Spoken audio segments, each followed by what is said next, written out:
Hey, how you doing? Jenny toi Pascal. Jenny toi Pascal. Ndumukiza. Ndi umugabo w'irishugwe. Tukaba tumaranye, I think, umwaka n'amezi twageze mariage. So yeah, turashimira Imana. Nanje nitwa Dushime Shanela, ndi umugore w'umugabo wanje. Yes. Okay. Tumaze umwaka n'amezi 4 tugize mariage. Thank you. The way we met, yeah, was in June 2022, I believe. Naje mu Burundi nyene gutembera kuri mission, ndashika hama turahura biciye ku bagenzi ubwa mbere, ariko ntabwo twigeze tuvuga ati hariho ikintu bwa mbere. Oya. Hama haraca iminsi nk'indwi yose, niho twatanguye kuvugana. Yeah. So ingene twahuye yabivuze, yaraje mu Burundi hama kubera abagenzi biwe asanga ahantu ndi kumwe n'uwo mugenzi wiwe nyene, twarahuye bisanzwe acaragenda. Après y'indwi niho twasubiye kubonana, arambona aca abwira umugenzi wiwe ati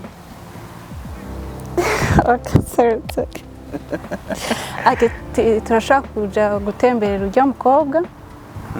Baca baraza kuntemberera ahantu naba. Okay, turavugana bisanzwe, acaragenda.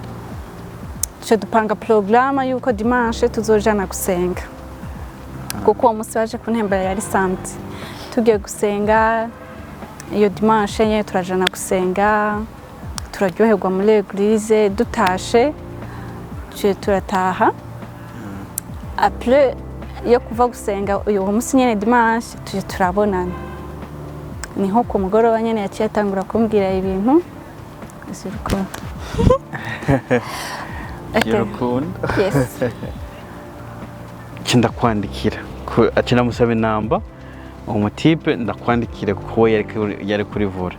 Aca arampa inamba zawe, aca ndakwandikira, urambaza uti urinde. Ndavuga ati ni wa mutipe umwe mwari kumwe gusenga, urabyibuka? And duheje ko uramenya uti ni jewe nyene Pascal, uranyibuka, urabona no kuri foto yanje kuri WhatsApp. Hama ibintu birabandanya. So ikintu cyatumye ampropose hama nkavyemera ni kuvuga d'abord akimproposa sinashobotse ndamwemerera. Oya, naramubwiye ati sha je vraiment sinzi igituma uje kubimbwira, atariko reka nsenge Imana, mfata umwanya nsenge. Si uri uwanje bizogenda neza, utari uwanje sinzi Imana izobikora uko yabiteguye. Hamaca arambwira ngo yaye ngo sigaranye ngo imisi ngo 4 ngo mu Burundi, ngo rero ngo nufata umwanya wo gusenga ngo biraza kugenda gute, you know. Tidamubwira ati Imana nimba yabiteguye uyu mwanya wo gusenga, basi Imana iraza kumponveka hakiri kare. Okay, ndafata aho hari dimanche, ndafata umwanya wo gusenga lundi après-midi, mardi, kuko yarasigaje iminsi 4. Arasubira arambwira ati muri wowe wiyumva gute? Tidamubwira ati numva two bibamo. So ikintu cya mbere cyatumye ndamwemera nuko muri jewe numvise ari amen, numvise twoba mu rukundo nawe, numvise twobandanya urugendo hamwe nawe, numvise ari umuntu w'umugisha kuri jewe, numvise mu mutima wanje nezerewe ndamukunze ego. Hama ikindi nacyo ni uko naramushimiye ukungene ari umuntu asenga Imana, ari umuntu yubaha Imana cyane. Ikindi ari humble, afite umutima mwiza. Basi ibintu byose nubwo tutari dufise umwanya munini wo kuganira, duhuye igihe gito, yambwiza ukuri ibintu byose, basi yaranyugurukiye arambwira ibintu byose mu mwanya muto. So byatumye ndamunezererwa cyane. Ikindi nacyo ni uko mu bintu byose yambwira yarabimbwira ati je nipfuza ibi n'ibi, nipfuza kuza mu buzima bwawe, nje gukora iki n'iki, nje dutegure mariage, nje dukundane, si Imana yabikwemereye wumva muri wowe mu mutima umeze neza, nje tubandanye urugendo turi hamwe. Sinje ngo tuzogume dukundana igihe kirekire tudafise project. Okay, nicyo gituma nakunze. Oh man, so nje ikintu cyatumye mba serious she invited us into our home, and myself and n'abacuti n'abagenzi turagenda muhiri wiwe. She prepared food, we had lunch together, and it was really nice, it was really beautiful. And kubona afite umutima mwiza wo gutanga, umutima mwiza wo kwitanga, ibyo byose nagumye ndabiraba ndavuga ati sha ego kweri ni umwana mwiza, ntabwo ndamuzi cyane ariko ndashaka ndamumenye cyane. Nicyo niho naciye namubwira uti urumva ubibona gute actually namubwira uti ndashaka kukurongora, ko namubwiye niko namubwiye kubera ntabwo nari nzi byinshi byo kugira byo koresha mu Kirundi, ntabwo nari ndabizi vraiment, ahubwo ni Kirundi nzi niwe yakinyigishije. Then duhejeje turagira, aravuga uti azabisengera, turasenga, arasenga, hama umunsi ukurikira arambwira uti ego yumva ari neza umutima wiwe. Uyu munsi twaje tuvugana n'abavyeyi, turavugana n'abavyeyi baramenya, hama aho naciye mvaho ndagenda.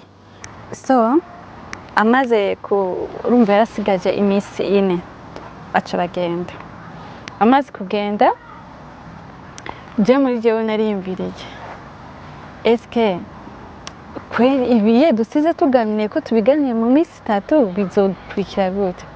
Ariko ndashima Imana yabigenze neza, kubera akigenda yagenda aranyandikira mu nzira ambwira hageze, hama kuko hari mu kwezi kwa 6 aciragenda.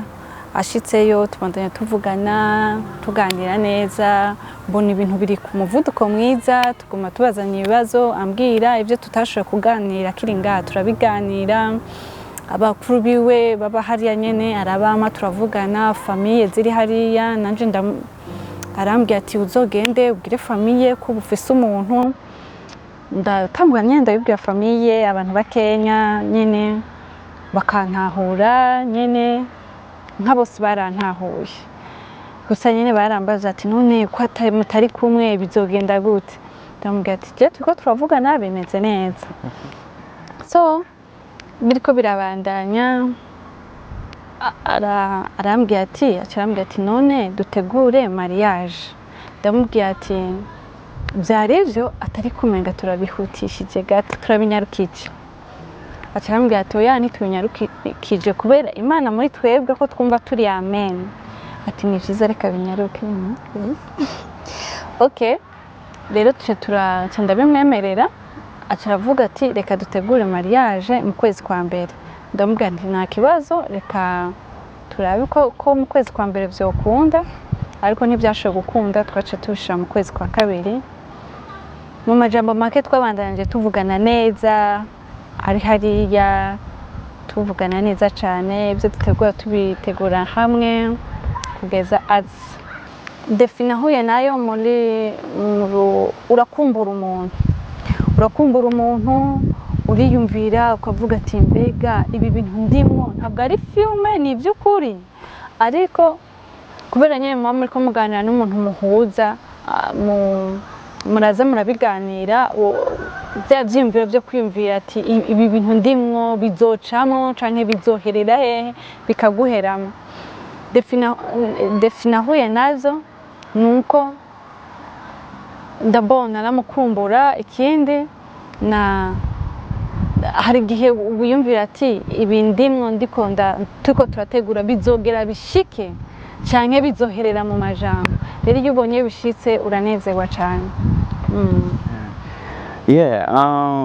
So fast forward 6 months in turagira inzu turatangura turategura mariage ariko imbere ya mariage ibyo bihe of course muhuye n'umuntu bwa mbere abantu barabaza ibibazo tubihe n'umuntu ntabwo umuzi ntabwo ashaka ibintu byawe ntabwo ari umuntu w'ukuri n'abantu nyine urababwira uti narasenze bakubwira ati hari igihe usenga ntibibe by'ukuri ama-challenges yarayo abantu benshi baravuga uti ntabwo washobora gukunda umuntu mu minsi mike kuko twakundanye iminsi ibiri duce turatandukana ariko kubona ukuntu we yishima yari afite relationship n'Imana ivyo byarampaye ntuze confidence kubona nyene ari umuntu afite abantu bamuraba abantu bamwigisha ibintu by'Imana byo kwitwarika neza good compliment nziza ivyo byaratumye mvuga uti reka ngire ukwizera byatwaye ukwizera it took faith I remember after that imbere ko ibintu biba serious ndavugana na ntuze na marene wiwe navuye na marene wiwe arambwira ivyerekeye nyene ndavugana n'umucuti wiwe nyene arambwira ati ntabwo ari umweranda ariko n'umuntu akunda Imana ndavuga ati ivyo nivyo vyiza kuko nanje ntabwo ndi mweranda ariko ndakunda Imana so ivyo nivyo byampaye ntuzeye faith no kwizera kubona ugiye kuba muri long distance relationship n'umuntu mutari muri continent imwe ari ahantu kure nanje ndi kure look vyukuri long distance relationship ntabwo iri easy it takes faith it takes having faith in your significant other kumwizera kugira communication iri open kuvugisha ukuri nivyo ari vya mbere of course obstacles twahuye challenges kwari kugira kubona abantu bavuga amajambo bavuga ati uyu ntabwo muzi ariko je kubera nasenze menya ati nta muntu ari umweranda mwisi twese turi twakoze ibyaha ariko muri Yesu niwe mukuru icyo nicyo cyamaye confidence kugira ati kwizera Imana